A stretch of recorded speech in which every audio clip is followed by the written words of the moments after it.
So today we're going to tackle a really tough medical mystery.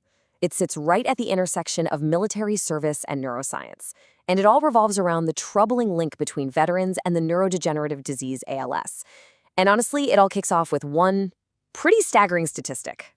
Here it is. This is the number that really got everyone's attention.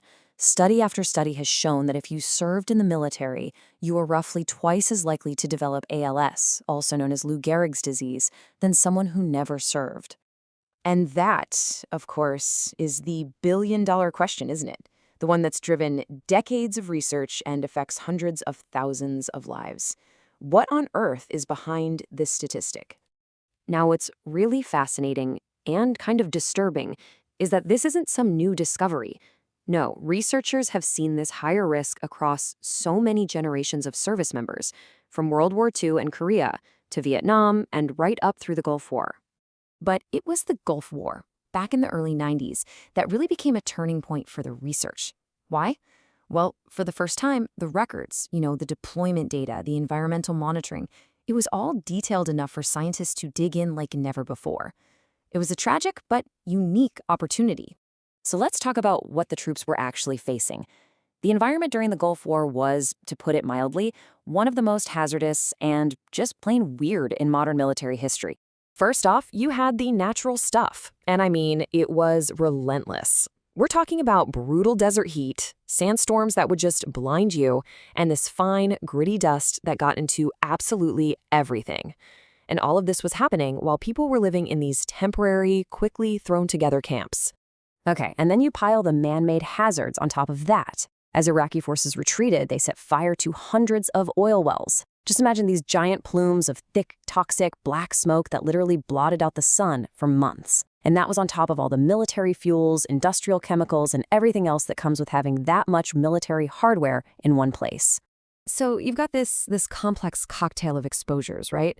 The investigation really started to zero in on a list of potential suspects, specific things in the environment that might be the trigger for this kind of neurological damage years down the road. And this table here really breaks down the main lines of inquiry. You've got the oil well fires, which were pumping out heavy metals and tiny particulates.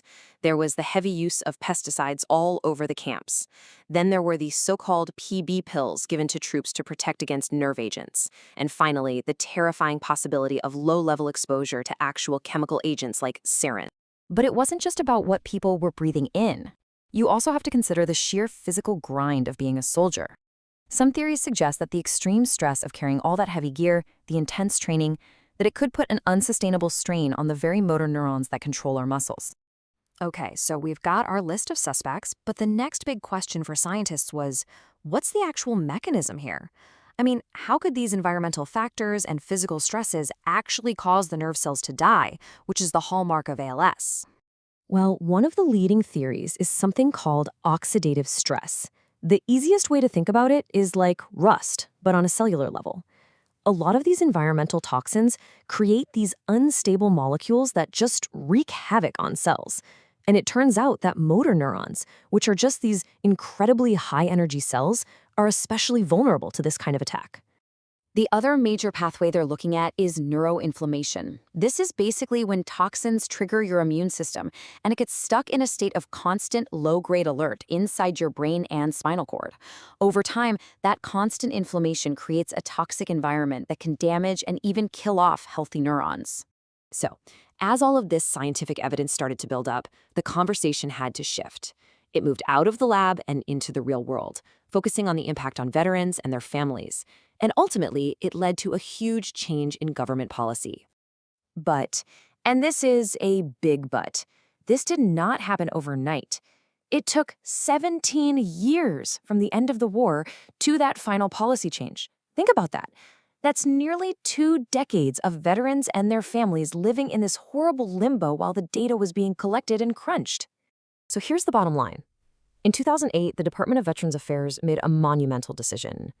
They labeled ALS a presumptive condition. What that means is, if you're a veteran who served at least 90 days and you develop ALS, it is automatically assumed to be connected to your service. The burden of proof was lifted. They didn't have to fight to prove that link anymore. And you have to understand, this policy change, it was about so much more than just benefits. It was about acknowledging the unbelievable burden these families were carrying. They were dealing with the devastating reality of ALS, sure, but also that nagging emotional weight of wondering if their service to their country had somehow caused it. And that pretty much brings us to today, because even with this policy in place, the scientific story is far, far from over. The search for the real definitive answers is still going, and every new study adds another small piece to this giant puzzle. I mean, so many critical questions are still on the table, like which specific exposures, or maybe which combination of them, is the most dangerous? How much of a role do your own genes play? And the really tough one, why can two people have the exact same exposures and one gets sick while the other doesn't? And this is maybe the most important thing to take away from all of this. The research that's being driven by the experiences of these veterans, it's not just for veterans. By studying this specific population with their incredibly detailed exposure records, scientists are learning fundamental things about ALS that could help every single person who's affected by this terrible disease. In a very real sense, their service continues. Their willingness to be part of these studies, their families' push for answers, it's all created a legacy that goes way beyond the battlefield. And it leaves us with this one powerful and honestly very hopeful question. Could the story of these veterans be the key that finally helps us unlock the mystery of ALS for everyone?